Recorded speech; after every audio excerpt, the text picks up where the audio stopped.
자, 반갑습니다. 간략하게 장마감 브리핑 좀 시작해 보도록 하겠습니다. 뭐 코스피 지수, 코스닥 지수 몇 프로 빠졌다가 중요한 게 아니다라고는 말씀을 좀 드렸어요. 근데 이제 뭐 코스피 지수 같은 경우는 1.95%, 그리고 코스닥 지수 같은 경우는 2.72% 올랐습니다. 오늘 시장 전체적으로 상장 종목들 대비해서 본다라고 했을 때 대부분의 종목들이 상승해서 마감한 건 맞아요. 상승해서 마감한 건 맞는데 지금 고점 대비해가지고, 최근 고점 대비해가지고, 코스피 지수 같은 경우는 대략 한 7%가 빠졌고요. 그리고 코스닥 지수 같은 경우는 10%가 넘게 빠졌습니다. 이 가운데 코스피 지수 2%도 안 되게 올랐다는 거, 그리고 코스닥 지수 2% 조금 올랐다라는 거, 어떻게 해석하는 게 더 좋을까요? 시장에 이제 상승 반전이 이루어지고 있는 이 첫 단추를 꿰맸다라고 우리가 해석하는 게 맞을까요? 저는 그렇게 보고 싶지 않아요. 하다못해 지금 우리 증시를 움직일 수 있는 아주 큰 이슈들, 금리 관련된 이슈는 말이죠. 금리 인하 관련해서는 금리 인하 지연해야 된다라는 의견이 많아지고 있습니다. 어때요? 우리 증시에 굉장히 안 좋은 재료죠. 거기다가 지정학적 이슈, 이란, 이스라엘, 이거 어떻게 풀릴지 몰라요. 뭐 하나 시장을 좀 무조건적으로 끌어올리겠다라는 재료도 없는 상황에서 오늘장 코스피 코스닥 조금 좀 반등했다라고 해서 시장 분위기 바뀌었다, 우리 그렇게 해석하기는 조금은 좀 섣부르다라는 말씀을 좀 드리고 싶어요. 전체적으로 특히나 이제 대형주 위주로 외인의 수급이 좀 들어와 준 것은 우리가 좀 유의미하게 긍정적으로 해석할 포인트가 있기는 합니다만, 아직 우리 시장 그렇게까지 뭐랄까요, 좀 봄날이 오는 것은 아니다, 그렇게 해석하기에는 시그널이 너무 약하다라는 말씀을 좀 드리고 싶어요. 거기다가 뭐 TSMC 어닝 서프라이즈, 저는요 반도체 같은 경우는요 여전히 그 주도주로서의 성격이 강하다라고 보고 있어요. 시장을 해석할 때 있어가지고 결국 우리가 주도주를 명확하게 파악을 해야 되거든요. 초전도체라든지 혹은 뭐 원자재 관련된 재료들, 이런 재료들은요 그냥 날이 바뀌고 나서 언제 그랬냐는 듯 뒤집어 버려도 사실 이상할 게 없어요. 그게 시장의 특성입니다. 근데 시장을 주도하고 있는 주도 섹터, 가령 예를 들면 지금 시점에서의 반도체 같은 경우, 우리나라에서만의 그 시장을 주도하는 것이 아니라 글로벌 시장 전체를 지금 관장하고 주도하고 있는 게 반도체거든요. 테슬라가 강하게 나가면서 2차 전지도 같이 쫓아가냐, 뭐 그런 그림을 그렸지만 지금은 아니죠. 지금 결과적으로 전체 글로벌 시장을 견인하고 있는 것은 반도체뿐이다. 그러니까 우리가 조금 더 안정적으로 접근한다라고 했을 때 시장 분위기 자체가 완전히 뒤바뀐 게 아니라고요. 제가 볼 때는 굉장히 오히려 지금 같은 시점에서 좀 들떠가지고 너무 과감하게 매매하면 안 돼요. 오히려 지금 시점에서 더 우리가 보수적으로 접근할 필요가 있는데, 그렇다라고 했을 때 어디를 공략해야 된다? 결국 반도체를 공략해야 된다 라는 말씀을 좀 드리고 싶습니다. 자, 일단 뭐 오늘 시장에 대한 그 저의 관점은 그래요. 여기에 이제 공감을 하시는 분들 같은 경우는 제가 이제 뭐 말씀드리는 대로 따라오시면 될 것 같고, 일단 제가 지금 판단하고 있는 기점에서는 우리 시장 봄날이 온 거 아니다. 오늘 오히려 그간의 그 너무나도 과대 낙폭이 컸기 때문에, 기술적으로 외인도 저점에서 이제 좀 줍는다, 뭐 그런 개념으로 기술적 반발 매수세가 좀 들어온 거다라고 저는 해석하는 게 더 맞다라고 봅니다. 물론 뭐 다양한 요소들이 있긴 하지만 냉정히 말하면 시장 지금 뭐 그렇게 좋아지고 있는 상황 아니다라는 말씀을 좀 드리고 싶어요. 자, 그러면은 좋다 이거예요. 이 시장이 뭐 그렇게 긍정적으로 시장이 풀려가는 분위기는 아니다라고 쳐요. 그럼 내일 우리는 어떤 종목들을 공략해야 될지를 한번 생각을 해볼게요. 일단 시장을 주도하고 있는 게 반도체잖아요. 반도체 안에 있는 재료, 반도체 안에 있는 올라갈 싹이 있는 종목이 있다면 관심 종목으로 편입해둬야겠죠. 그리고 또 무슨 재료 있어요?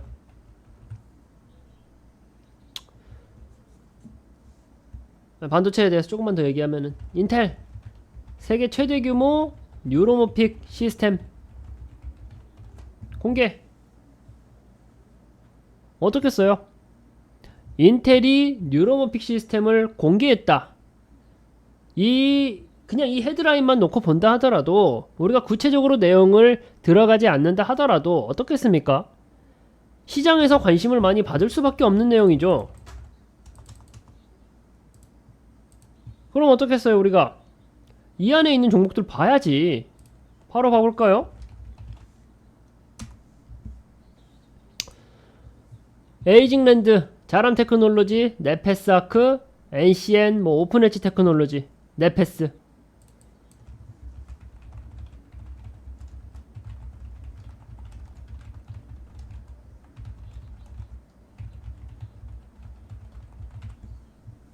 얘들 움직임을 봐야 된다고요.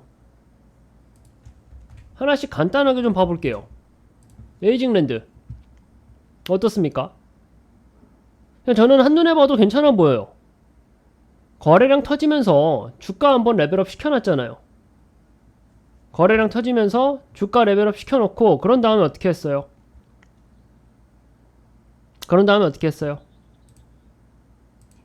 거래량은 죽는데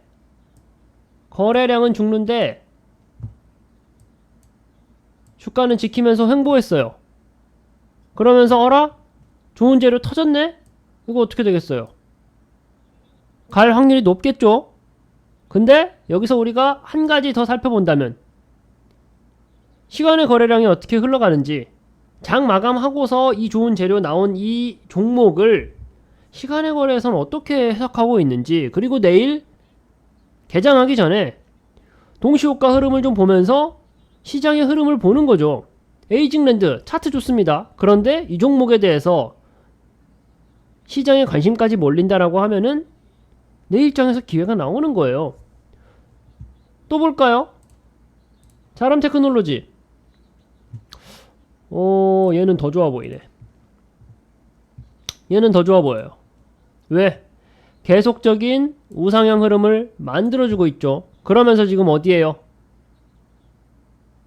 고점 부근입니다. 이 자람 테크놀로지가 지금의 이 인텔 관련되어 있는 좋은 이슈를 가지고, 이 재료를 가지고 주가가 급등하기 시작한다면 어떻겠습니까? 앞에 지금 저항의 매물대가 전혀 없어요.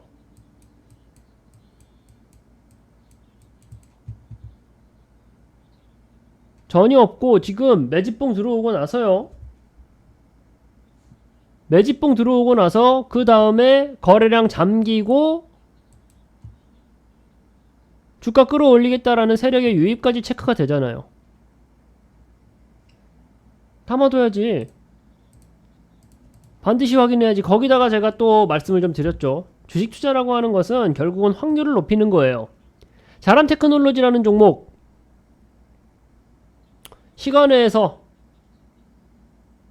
거래에서 이 시장의 관심이 얼마나 더 집중이 되는지, 지금 우리가 해석한 것과 똑같이 반응을 하는지를 보는 거죠. 또 언제 봐야 돼요? 내일 개장하기 전에 또 봐야겠죠. 그러면서 하나씩 이 종목에 대한 확신이 더 쌓여간다라고 하면은 그때는 공략해봐도 좋겠죠. 네페스아크 어떤 종목이 명확하게 올라갈지는 당연히 내일 시장이 좀 열려봐야겠지만, 저 같은 경우는 지금 제 관점에서는 에이징랜드하고 자람테크놀로지는 괜찮아 보입니다. 공략해도 좋을 것 같아요.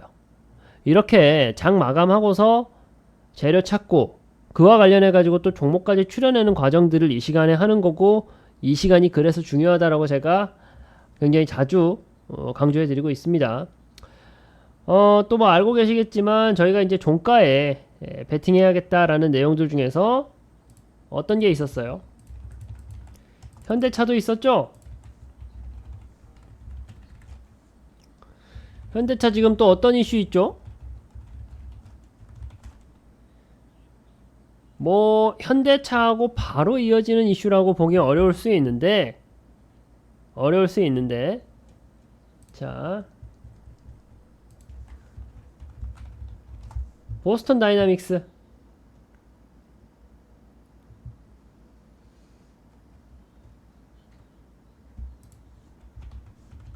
실적 관련된 내용. 보스턴 다이나믹스. 그럼 로봇주도 봐야겠네.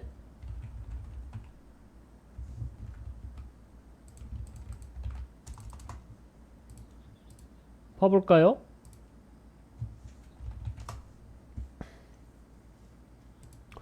로봇주의 흐름은 어땠습니까?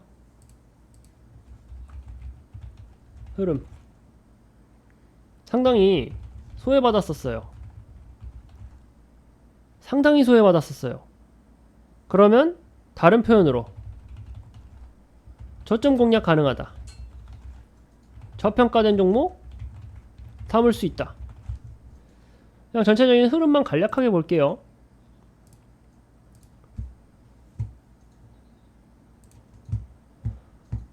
삼익도 어때요? 우아향하다가 오늘 5% 상승. 다른 종목들 하나씩 봐볼까요? 제우스 마찬가지죠. 횡보하다 뭐 어떻게 보면 하락하다가 오늘 5% 상승. 에브리봇 그쵸? 시장에서 관심을 좀 못 받았어요. 베너티에날 다 비슷해요. 저 이거 그림 그대로 냅두고 있습니다. 뉴로메카 다 똑같아요. 근데 오늘 5%, 4%, 3% 의미 있는 모습들 보여주죠. 이 안에서 재료 좋다. 그럼 어떻게 된다? 내일 특히나 시장의 움직임이 활발한 개장하고서 지켜봐야 된다는 거예요. 종목으로 따지면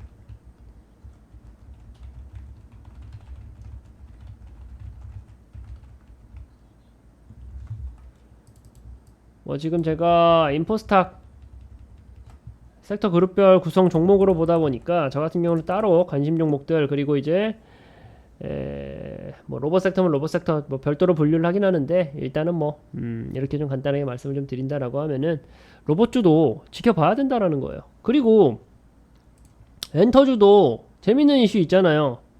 하이브가 왜 떴어요 지금?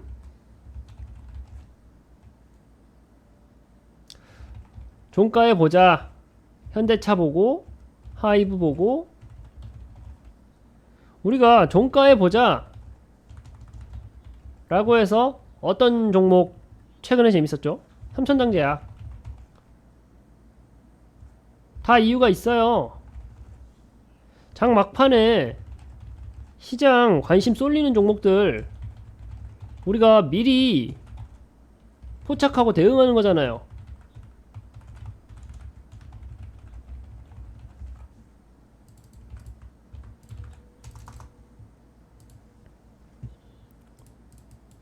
지금 엔터주 뭐 골드만삭스가 K-팝 기업 향후의 반등성 크다 발언했죠. 그런 재료들이 있으면 바로 우리는 또 엔터주들 봐야 되잖아요.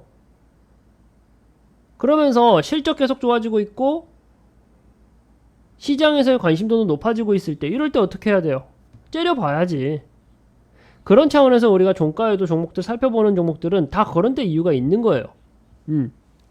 뭐 좀 장 심심할 때 뭐 10시 넘어서 점심때 이럴 때 너무 시장에 과몰입하지 말자라고 말씀을 좀 드리잖아요. 그래봐야 좋은 결과 안 나온다고.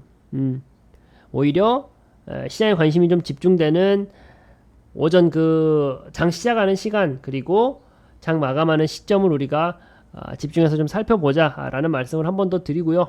그리고 이제 제가 뭐 오늘 좀 거래대금 많았던 종목들, 그리고 이제 뭐 상한가 같던 종목들에 대해서는 오늘은 좀 넘어갈게요. 전반적으로 시장이 크게 하락했다, 크게 반등을 해줬거든요. 그러다 보니 결국은 시총 큰 종목들 위주로 움직였다. 그리고 오늘 시장까지 좀 뜨거울 수 있는 테마들 내일 보세요. 오늘 뜨겁게 움직였던 테마들 내일 한번 보세요. 언제 그랬냐는 듯 그 흐름이 죽을 가능성이 높습니다. 오히려 내일 시장에서 뜰 수 있는 재료들, 제가 몇 가지 말씀드렸어요. 로봇도 말씀을 좀 드렸고 엔터 쪽도 말씀을 좀 드렸어요. 그리고 이제 뭐 기간 매매할 수 있는 뭐 항공사, 여행사 쪽도 계속 이어질 수 있습니다. 그러니까 재료의 크기라던가 재료의 세기라던가 이 재료가 언제까지 이어질 수 있는지를 좀 판단할 수 있어야 돼요. 근데 오늘 시장에서 뜨거웠었고 오늘 뭐 애매하게 움직였던 종목들 내일까지 이어지지 않을 가능성이 높습니다. 그러니까 일단 오늘 같은 경우는 상한가 간 종목들도 일단은 넘어가도록 하겠습니다. 뭐 원자재 관련된 종목들이 모르겠어요. 내일도 올라갈 수는 있지만 저는 잘 모르겠습니다. 이 재료보다는 오히려 조금 더 따끈따끈한 그런 재료, 그런 테마에 우리가 베팅을 하는 게 더 나은 그림이 나오지 않을까라는 생각을 하고 있어요. 그러다 보니까 일단은 뭐 오늘 시장에 대한 브리핑은 간단하게 이렇게 마치고요. 제가 짚어드렸던 섹터들 있죠. 그 섹터 안에서 시간의 흐름이 어떻게 흘러가는지까지 한번 여유가 되시는 분들은 봐보세요. 그럼 정말 공부가 될 거고 조금 더 선명하게 내일 아침에 우리가 어떤 섹터와 어떤 종목을 구체적으로 공략해야 될지가 눈에 보이실 겁니다. 네, 그러면 일단 오늘 장 마감한 브리핑은 이렇게 좀 마치도록 하고요. 또 이제 시간의 흐름과 더불어 가지고 내일 오전에 또 같이 살펴보도록 하겠습니다. 네, 수고하셨습니다.